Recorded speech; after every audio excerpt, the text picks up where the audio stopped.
শিক্ষিকা যেখানে cyber bullying এর শিকার হচ্ছেন, অনলাইনে এভাবে হ্যারাসমেন্টের শিকার হচ্ছেন, তিনি যেখানে অনিরাপদ, সেখানে শিক্ষার্থীদের কথা আমি আর আলাদাভাবে কি বলবো। যারা এই হ্যারাসমেন্টগুলো করছে, এআই দিয়ে বিকৃতভাবে উপস্থাপন করছে, সেই ছেলেগুলো বা তারা কোনো না কোনো রাজনৈতিক দলের সমর্থক। এখানে দেখা যাচ্ছে কি, একটা রাজনৈতিক প্রতিপক্ষের কোনো একজনের কথা, কোনো একটি মেয়ের কথা বা কাজ যদি পছন্দ না হয়, তাহলে তারা কি করছে, তাকে নিয়ে উল্টাপাল্টা কমেন্ট করছে বা উল্টাপাল্টা মন্তব্য করছে। একটা পক্ষ কিন্তু এখানে করে যাচ্ছে, একটা পক্ষ হয়তো দাবি জানাচ্ছে যেটা ঠিক না। রাজনৈতিক দলের সমর্থকদের আমি এখানে বলবো যে রাজনৈতিক দলগুলোর এখানে গাফিলতি আছে।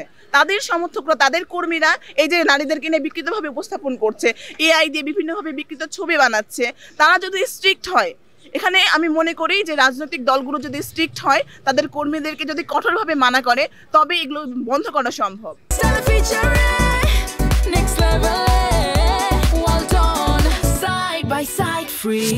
তারা যদি কোনো ভুল করে বা তাদের যদি কোনো ক্ষেত্রে গাফিলতি হয় কিংবা স্বজনপ্রীতি হয়, তারা যদি একক আধিপত্য বিস্তার করার চেষ্টা করে, এর প্রভাব কিন্তু পরবর্তীতে যখন ডাকসু নির্বাচন হবে তখন পড়বে।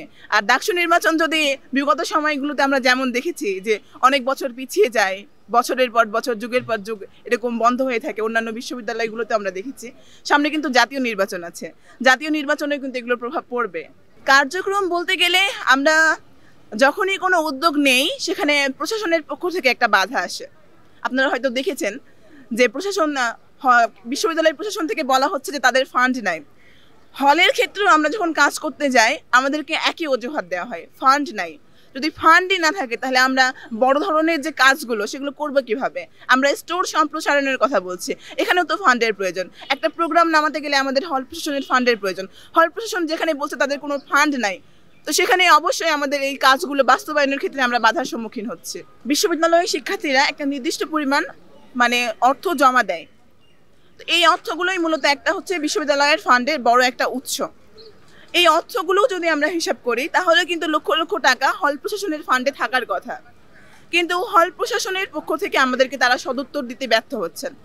ক্যাম্পাসকে নিরাপদ রাখার জন্য এই যে ছিনতাইকারী, ভবঘুরে, চোর, তারপর ওই যে নেশাখোর, এদের সরানোর মূল দায়িত্বটা কিন্তু প্রক্টোরিয়াল টিম এবং বিশ্ববিদ্যালয় প্রশাসনের। কিন্তু আমরা যারা ডাকসু নির্বাচিত প্রতিনিধি, আমরা দেখেছি বিশ্ববিদ্যালয় প্রশাসন কিভাবে আমাদেরকে অসহযোগিতা করছে, এবং বিশ্ববিদ্যালয় প্রশাসনের গাফিলতি বলেন আর যাই বলেন, এটা কিন্তু তারা এখানে এই সেক্টরগুলোতে তারা কিন্তু ব্যর্থ হচ্ছে আমাদেরকে নিরাপত্তা দিতে।